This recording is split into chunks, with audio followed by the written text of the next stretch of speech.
John, at ESPN, you were at the forefront of sort of realizing, hey, college football is a giant sport. There's giant money around all these college football things. I'm still surprised with all the giant money that the coaches are getting this much now, that it's $95 million, $85 million, whether you're Mel Tucker or James Franklin.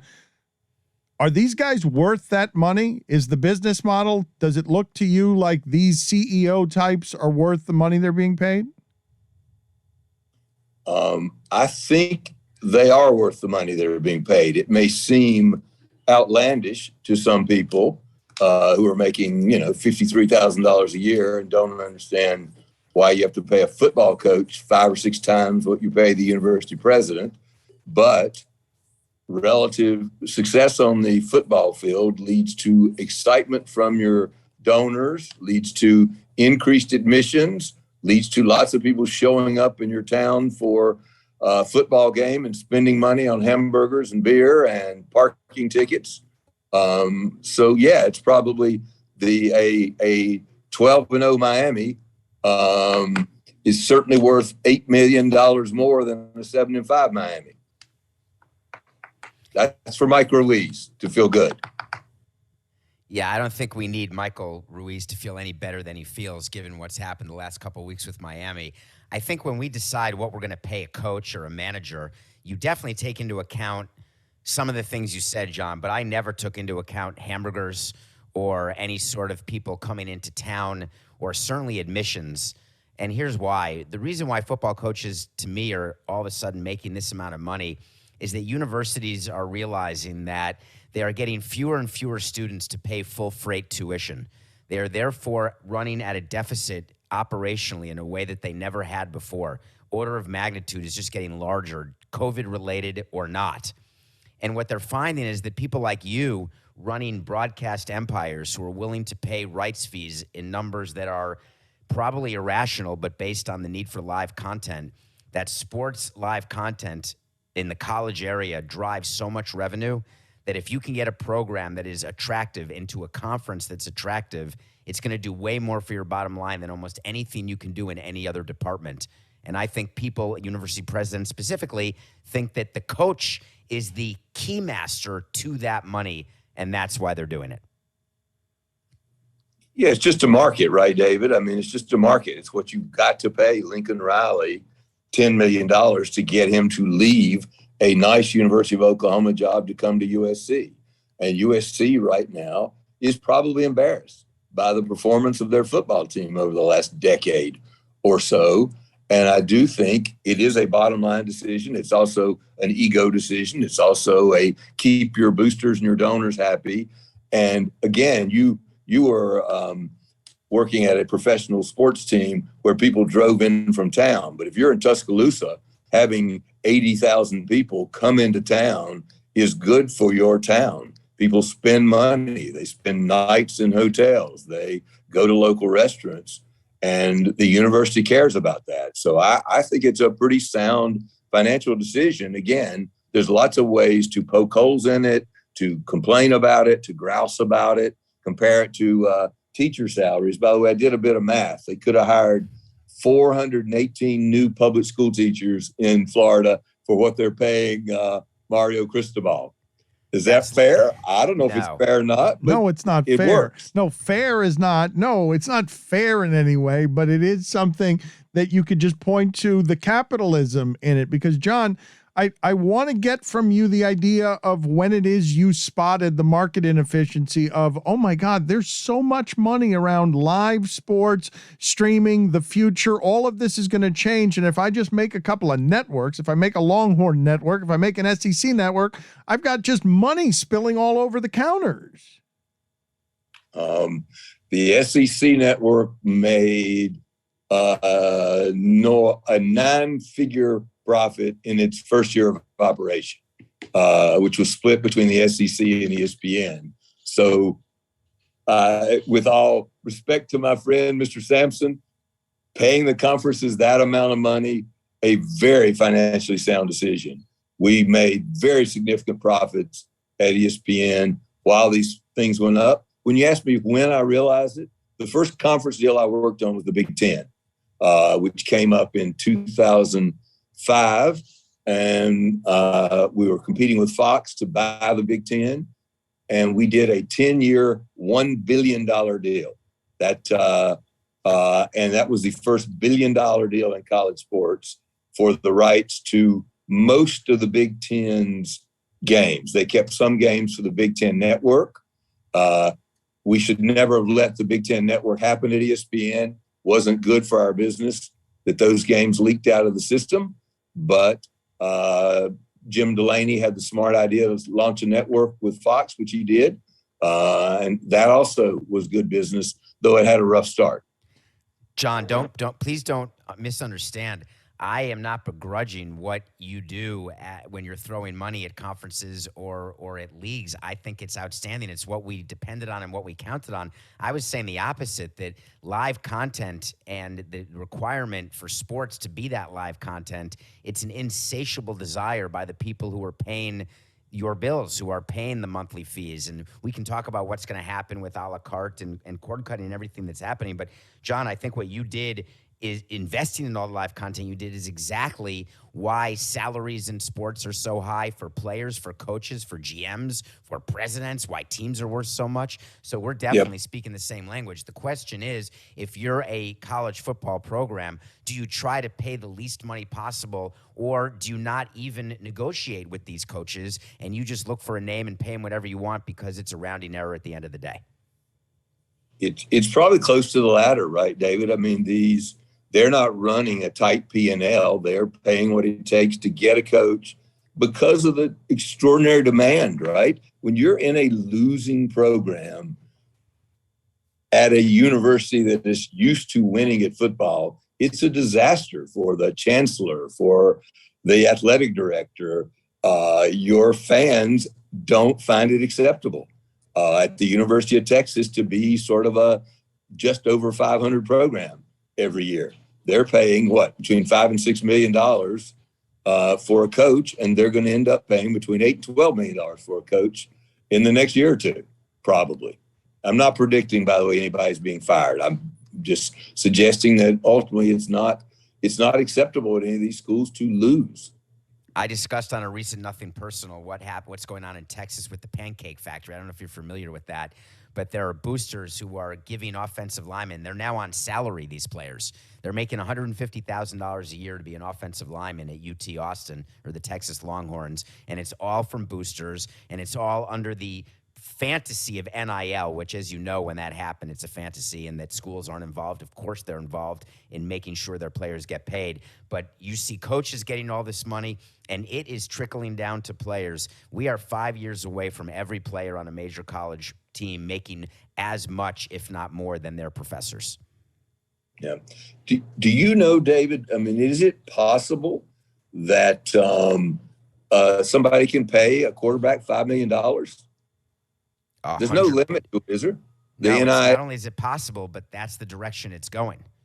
Yeah, I would agree with you. It's going to be, and it's a bad pun, it's going to be an arms race for quarterbacks, and they're going to end up getting paid more money. And you're going to look at these $8 and $10 million coaching salaries, and pretty soon you're going to see a $3 to $5 million quarterback salary. So here's the irony that everyone's paying coaches so much money, but really what you're looking to differentiate yourself is which boosters you bring to the recruiting meeting and what amount of NIL you offer to the high school kid who you are recruiting. So you can walk in. Nick Saban came to my son's high school, and he was recruiting a guy who currently is an offensive lineman at Clemson. He landed in his helicopter on the field at University School in Davie. Everyone's mouth is open. They're all excited. It's Nick frickin' Saban. How great is it? And the only question was, hey, how much money are you giving me? It's not all that impressive with your helicopter anymore. Yeah. I once heard a fun story from Hubie Brown when he was, shockingly enough, the recruiting director at the university, at Duke University. And they brought in a very tall, you can figure out who, a very tall center prospect from the mountains of North Carolina who came accompanied, so the story goes, by his dad and uncle. And the first thing they asked Terry Sanford, who ran for president, was the president of Duke, is, what will you be paying my son to play here? Yes. Because he's been offered a very nice salary by one of your competitors in the ACC already. And we'd just like to make sure that you're going to be paying more money. Terry Sanford, I think, politely told him, at Duke, we don't actually pay salaries to the players. Now, this was back in the 1960s or 70s. It seems very quaint, doesn't it? What was the movie, Dan, with Beau Bridges, who played the father, not Jerry Maguire, but his son was being recruited, and there was a scene in the driveway. It is Jerry Maguire. Jerry Maguire was recruited. Kush Lash. It was Jerry Maguire. Lash. Yes. Kush Lash. His father. Lash. It's amazing how much this world has changed. We've gone. I mean, this is nuts. You guys are talking about totally changing college football. What's the SEC going to look like in 5 years, John, when you're talking about, you guys think in 5 years we're going to be paying cornerbacks $3 million? Or quarterbacks? He said quarterbacks, but cornerbacks will get paid too. I think what college will look like, it's going to turn into a true minor league system. The way the minor leagues are, they're professional players. They're getting paid. That feeds into the big leagues in baseball. And college is always a feeder, of course, to the NFL, but it's going to be in a much more official capacity. At some point, you may even skip the taking classes part and have the NFL run the whole damn thing. It is remarkable, and I don't know why people keep trying to start a second professional football league, because we already have a second professional football league.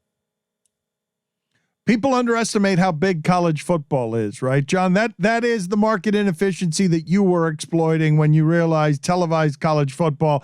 Like, you ended up cracking a system that was broken because the rules couldn't stay the same when the money was about to change that much. These salaries have always been available to these coaches. Well, big salaries have always been available. The inefficiency was that there was no mechanism to broadcast all these games, right? So you couldn't pay all that money.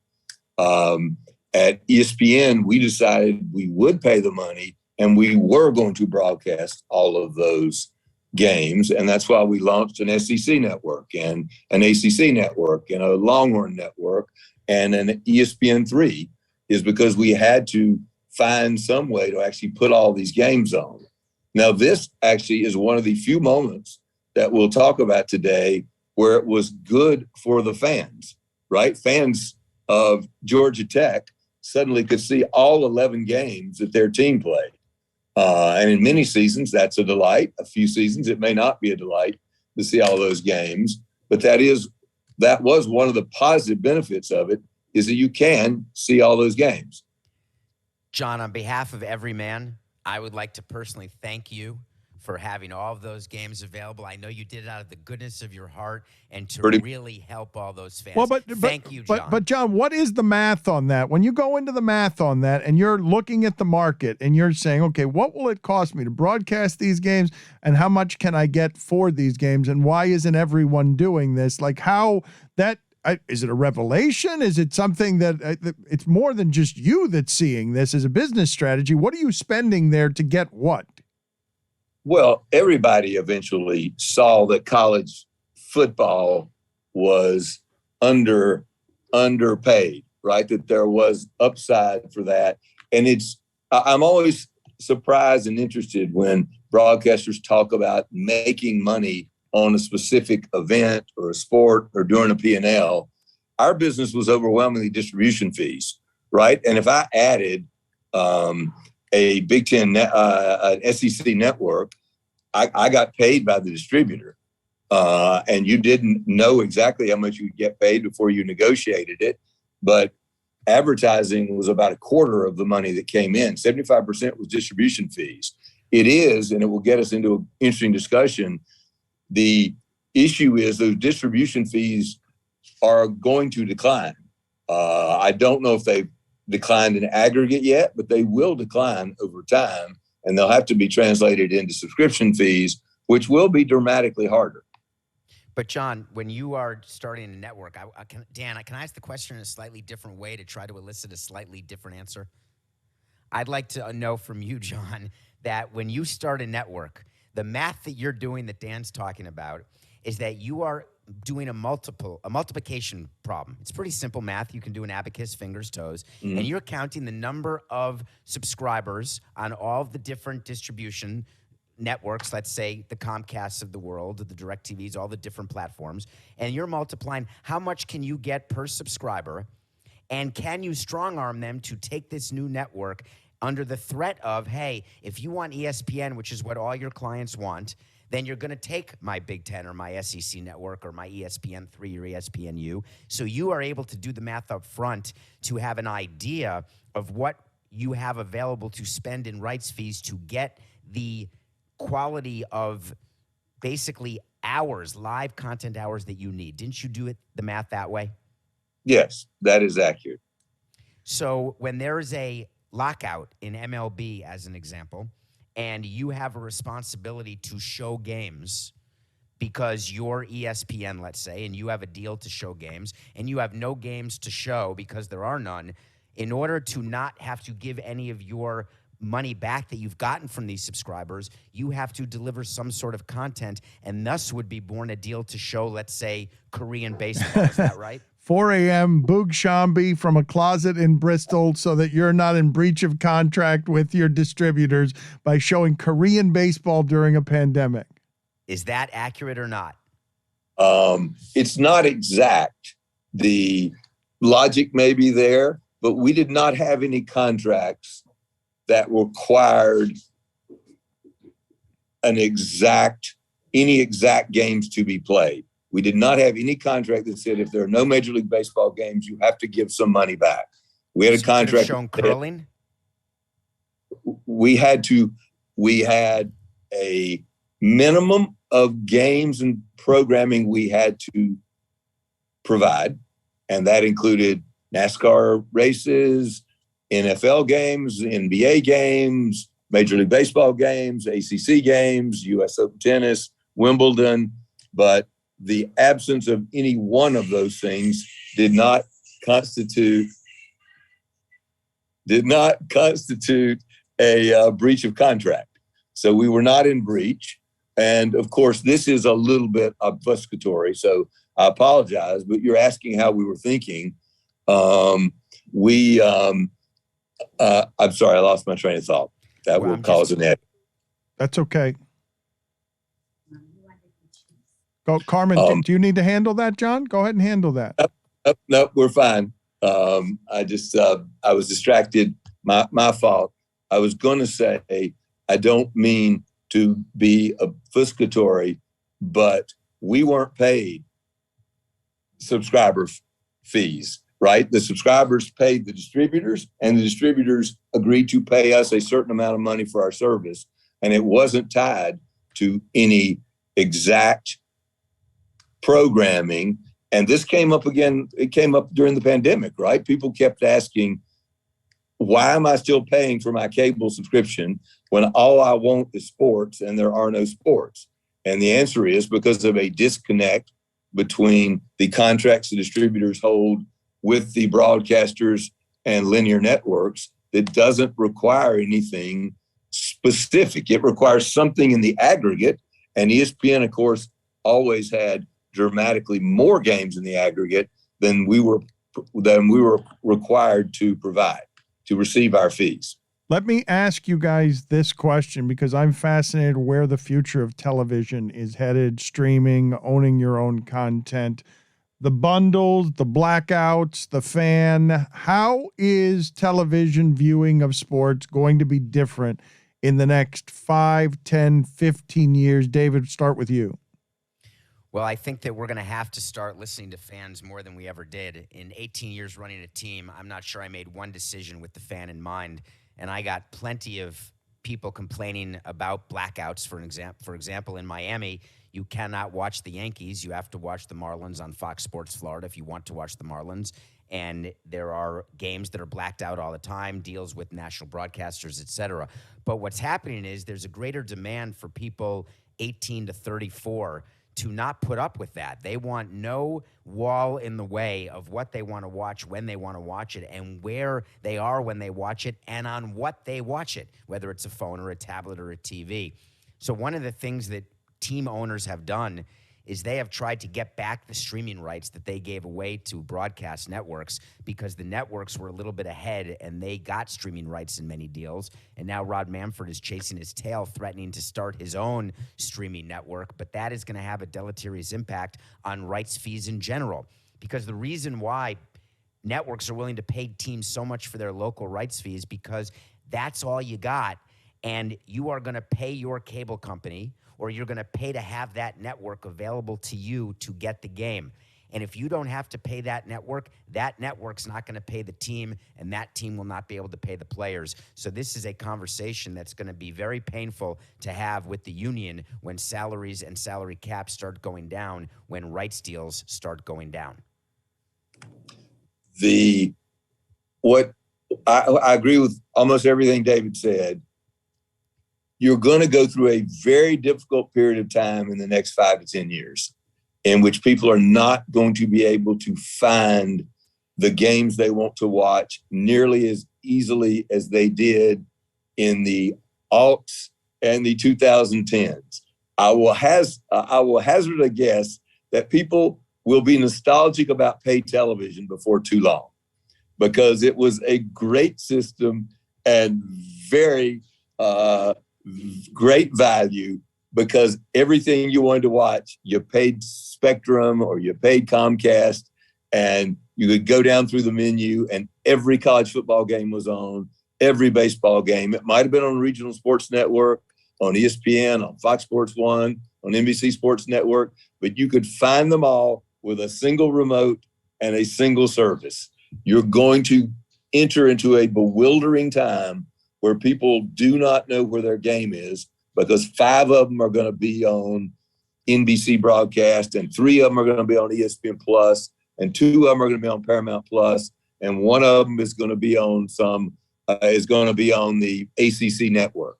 So you're going to have to go to 6 different places to watch your 12 games, and every week you're going to have to figure out where the hell are they playing this week.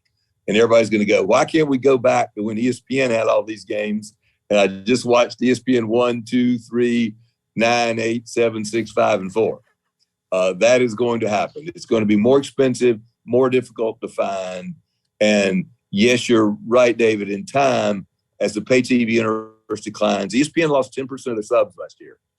Now the sub rate probably went up close to 10%, probably went up 6 or 7 or 8%. So they didn't lose much money.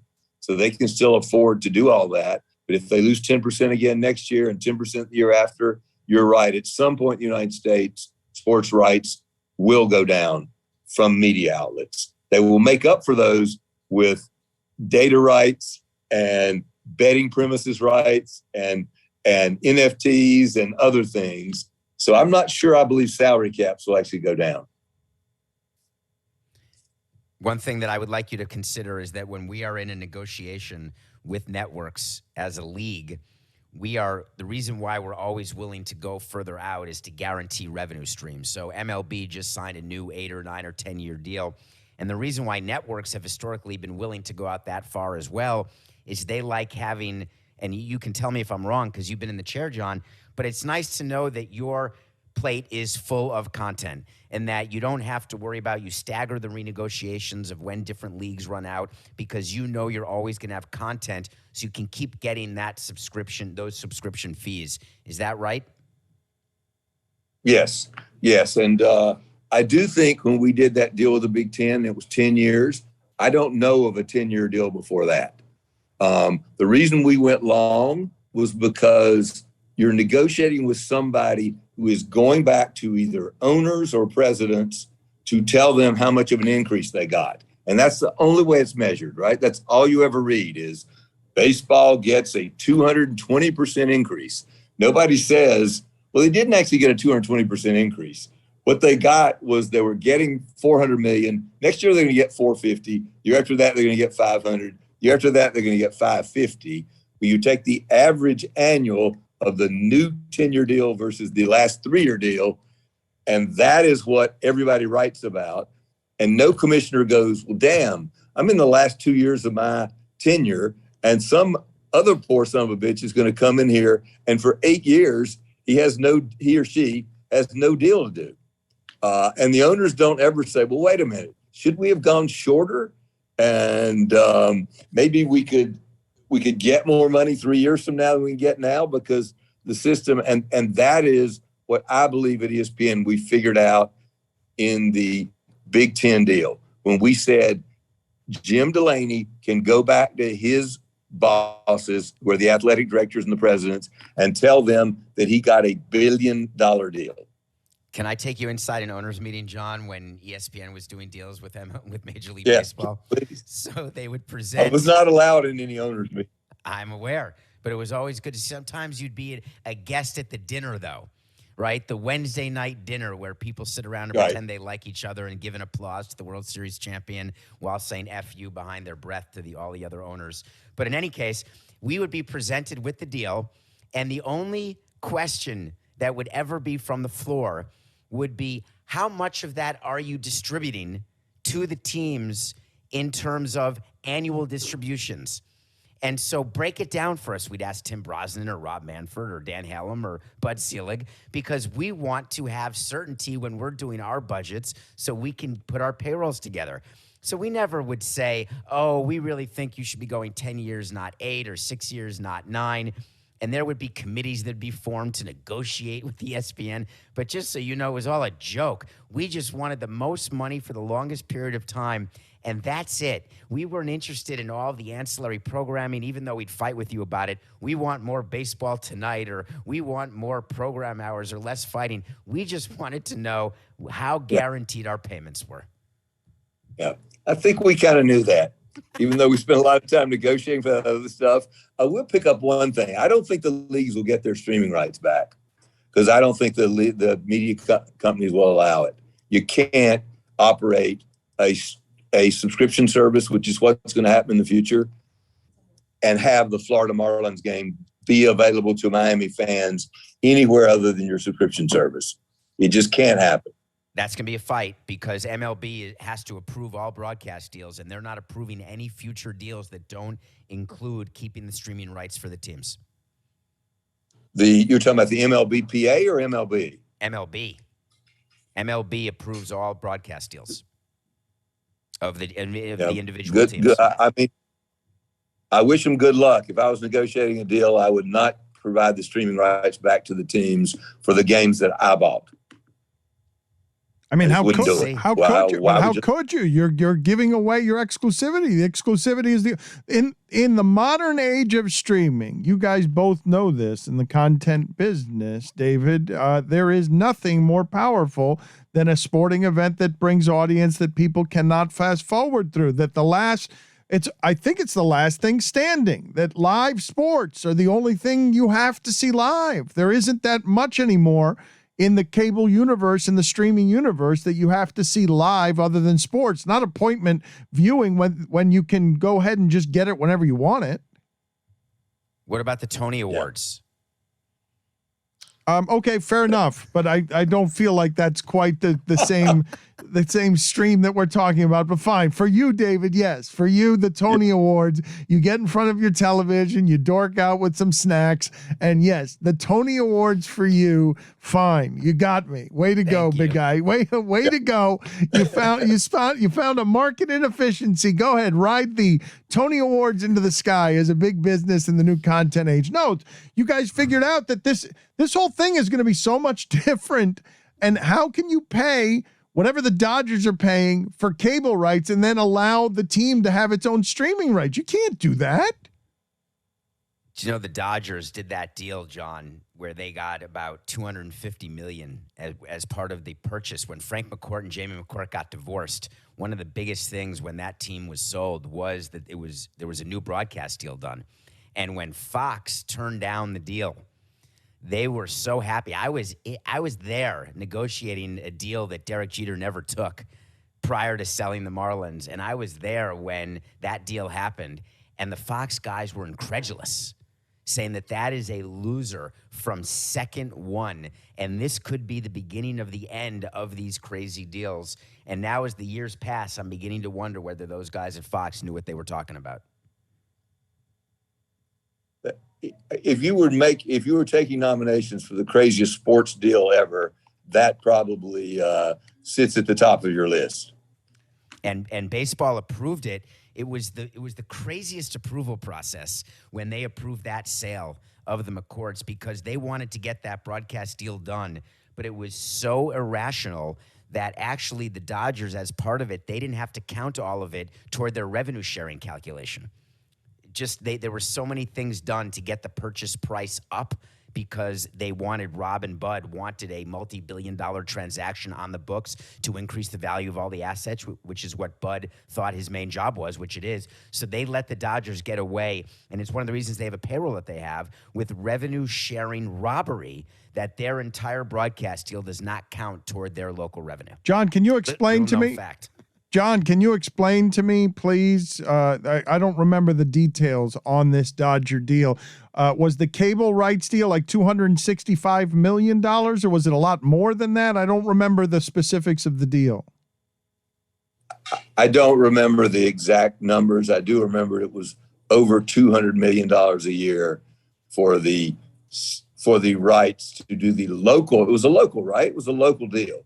So it was the non-broadcast, cable television games that Dodger fans had to watch, and it involved anyway. I have the numbers now. 25 years, $8-point-something billion. But you also remember there was a distribution issue. The Dodgers were not on television on many of the distribution systems in California after that deal, because Comcast had to start getting some return. So they were charging such an exorbitant, that can't be the word. Exorbitant, thank you. Such an exorbitant amount that the subscribers said, there's no chance that I'm paying $24.99 for local Dodgers. So the cable companies said, we're not even covering this. So Comcast ended up eating some pride on that deal, John. I think they ended up off of DirecTV for years and years. John, I have a question for you about talent and the way talent is going to get paid moving forward, and the specifics of the Scarlett Johansson, Black Widow, Disney lawsuit. What is going to happen there? Is that interesting to you? Yeah, it's interesting to me. I will point out, by the way, as we were talking about college football coaches, that Scarlett Johansson made 2 times what Lincoln Riley will make to coach the University of Southern California. Yes, they are paid well. Actors and actresses are paid very well. And so I don't know the details of Scarlett Johansson going up against Disney. I just know that content makers want their content. Content makers want their content. Scarlett Johansson's beef with Disney was that her contract paid her bonuses based upon the theatrical box office. And during the pandemic, when there were no theaters open, of course, Disney put the film on Disney Plus, which meant she did not see those increases due to the box office. So she sued. They ended up settling, I think, in a fairly friendly way. And Disney managed to avoid setting any precedents or doing anything that would prevent them from releasing films on Disney Plus simultaneously or separately from theatrical. You may know more about it, David. Oh, I would say there is some precedent that's going to be set, because there is no agency in this country who will let one of its actors sign a deal where there's back end in play, where there is no discussion of what the front end looks like in very clear sentences, saying that we are counting streaming, we are counting X percentage of your subscriber base, we are allocating X amount of the monthly subscription to my movie, and we're counting that in the gross and my percentage of the gross. There's going to be some sort of formula that's going to be used, because actors are not going to take back end anymore that way, because streaming, as we've said, I had to go to the theater to watch House of Gucci, but I stayed at home to see anything that streams, from King Richard to Belfast to any of the other Oscar-nominated movies. I'd rather not go to a theater anymore, and that is impacting the pockets of these actors. They will certainly try to negotiate something like that. I agree with you, and the ones who are at the top of the food chain will get it. and somewhere somebody will get lopped off who will not get it because they're not at the top of the food chain. I think it's going to be very hard. You may have a point of view, David. And it's going to be very hard for the theaters to recover. The screens are too big at home. I know people love to go to the movies. I love to go to the movies. I just 2 weeks ago saw French Dispatch. I love going to the theater and eating popcorn and spilling it all over the place, but I'm not going to go as often as I used to go because I can sit home and watch it. So it changed so fast, man. It's crazy to me how quickly the pandemic sped that up so much. It's startling. John, you have an advantage that I don't have. I was at the House of Gucci movie, and I had forgotten it was the first movie I've been to since COVID, and I watch a movie every day. And I have a perfect view of my screen. But at 5'5", I've spent my life going left and right in movie theaters, trying to look over the people in front of me and get to the side. That is just how I always engaged with content. And yesterday or 2 days ago at the movie, or whenever I saw it, there was a tall guy 2 rows in front of me, and I was able to maneuver around him, but I can tell you it annoyed me in a way that I'd never been annoyed because it was just part of who I was and what I had to do. But given the choice, I'd rather not do it. Are you sure that wasn't me? I take a cushion in with me to the theater at 6'3", and I always try to sit in front of a 5'5" guy. Dark hair and a toque. Was that you in the overcoat? Definitely. I remember feeling so bad for a guy at a heavyweight fight who sat down without realizing that his seat, he was feeling very good about his seats ringside, were right behind Shaq. And he was about your size too, David. And it's like, oh no, what has just happened here? The baseball lockout, David, we talked about it some last week, but what did you find interesting, John, about the sport? We didn't talk about it enough last week because we were talking too much about the University of Miami coaching search. But what did you find most interesting about the sport locking out, John? I can't tell you that I have any very astute observation on it. I've read a little bit about it, but I've been traveling about and missed some of it. I think Mr. Samson is probably better qualified to speak a little bit on that, other than just being surprised, right? Lockouts are a disaster, ultimately, for sports. So I hope this one doesn't go on very long. I hope that it works and they can come to some agreement because baseball certainly doesn't need. Again, David, help me out here. Baseball really, really is not a sport that needs an extended lockout. But when you're negotiating with a distributor, what does it take to get to a finished deal? What is the most important thing that is required to get to a finished deal? Disaster in not doing a deal. I would say a deadline. Yeah. Right? A deadline. And there's no deadline in baseball right now because networks aren't missing games, players aren't missing paychecks, owners aren't missing revenue. There was no deadline, and it's purposely done by MLB and the Players Union to have a collective bargaining agreement expire in the offseason, right? You don't want to expiring on July 20th, and then all of a sudden, July 21st, the players could just leave, and you are subject to missing your postseason revenue, which, as you know, is what it's all about. Frankly, if ESPN could do a deal of just postseason, that would be a deal that you'd be inclined to do. So by having the deal expire in December, you know you have a baked-in number of months. So this is not going to end very quickly. And as I said on the show, though I don't think you and Mike heard it, Dan, because I think either we were in commercial or he was reveling in the Cristobal news that he was breaking, there was a conversation that we had about how baseball survived in 2020 with fewer than 162 games. And so the deadline that Commissioner Rob Manfred thought existed for a March 31st season opening game, the owners don't view it that way anymore. They view that if you have an 80-game season or a 60-game season, as long as you save the postseason, we're going to make our money and we're going to be fine. So I'm not sure that the deadline is right there the way we hope it is, which is why I think the lockout's going to last quite a bit longer. Wow, that's really interesting, David. I had not known that. At ESPN, we had most of our important distributor contracts come up at the end of August, just in front of the college football weekend, the U.S. Open, the beginning of Monday night of NFL season, followed not long behind by the baseball postseason, hockey, basketball, college football. We found it advantageous for that disaster to be scheduled, right? So that you're exactly right. Our contracts ran out on midnight on such and such a date in front of a big game. And that leverage always worked to our advantage. I'm surprised that baseball and players have agreed not to put that on a date that provides the leverage to actually get a deal done. Too risky. And they're both sides are willing to live with that, missing that piece of leverage. Yeah.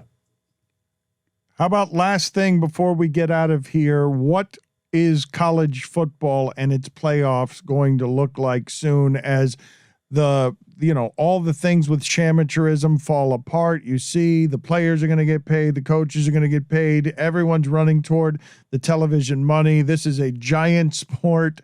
And it's going to, the SEC right now with Oklahoma and Texas is going to be even stronger and bigger. So I imagine, John, we're headed toward the television dollars of even more playoff games, even bigger, that very soon we will get, the dollars will finally demand that we get a more legitimate playoff.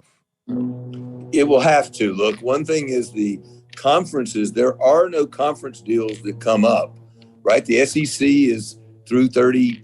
Hold on a second, John. Hold on a second. What are you laughing at, Samson? Are you laughing at the airplane flying over his island?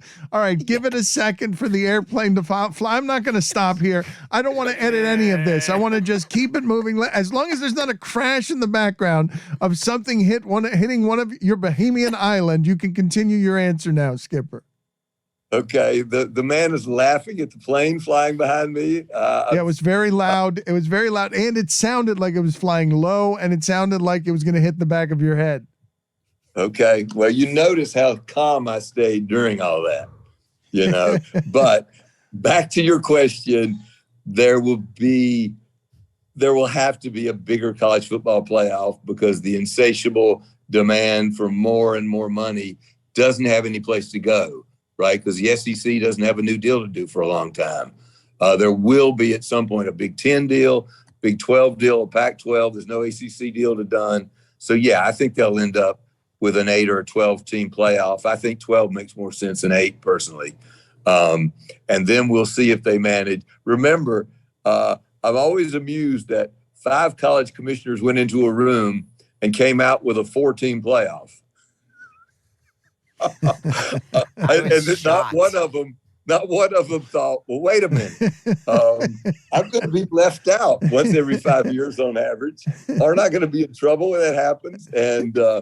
And so we'll see whether 5 college commissioners go in the room. You think somebody slapped themselves on the forehead after leaving that room and said, my God, why didn't we just give number 1 a bye and make it 5 conferences, 5 teams and number 1 gets a bye? You think that happened when they left the conference room? I think I can't remember who was left out first, and I wouldn't call anybody's name anyway. Well, but hold on, if I may, Pac-12 missed over and over and over. So yeah, so I think at some point the Pac-12 commissioner said, "What was I thinking when I walked out and didn't have an 18 playoff? 8 was the right place to be." I don't know if you have an opinion on this part of it, David, but I was curious because both of you have actually dealt with the people involved. I've often wondered, never mind commissioners of conferences, I've often wondered, because of things that happen in public, whether the commissioners of our big sports, the Goodells, the Seeligs, the Manfreds, the Bettmans, I've had the legitimate question to myself of, are these guys really smart? Like, not are they dumb, I'm not asking myself, are these dumb people, but I am asking myself, these commissioners, are they really smart? Because what you just described there, John, walking out of that meeting room and one of them realizing, wait a minute, it's 5 teams. We need to make it 5 teams. We can't miss out on this. That's just flat dumb. Yeah, none of them were dumb. They were precious in going, we can't play more games, right? Isn't it? It's amazing in this environment where we're talking about quarterbacks being paid millions of dollars, coaches making $8, $10, $12 million, that they actually believed And I think sincerely that it's a step too far for us to make a bunch of teams play more games. But I think that was the defining characteristic. But yeah, no, they're not dumb, but they do face a lot of pressures from a lot of different places, and trying to balance that is hard. So when you have 30 constituencies that you have to deal with, 30 little fiefdoms, sometimes you can appear as though you're not smart. And then if your PR isn't good and one of the iconic pictures of Bud Selig is shrugging your shoulders when the All-Star game ends in a tie with removing his neck, exactly as I'm imitating right now on this call, that can give the appearance of lack of intelligence. Or when Rob Manfred gives an interview to you and gets flustered and therefore it would appear as though he is not smart. Don't mistake intelligence with ability to be good at PR and to be good at public speaking. Those are two totally different qualities. The commissioners who I've dealt with are intelligent in their own way, but they are politicians above all, because that's how you get elected, that's how you get reelected, and that's how you get raises, is you have to work your constituents, and that is 30 owners in the case of baseball. Gentlemen, thank you for the expertise. Enjoyed the time. Thank you. Okay. Thank you, Dan. Thank you, David. Thank you, Michael. Congratulations. Congratulations.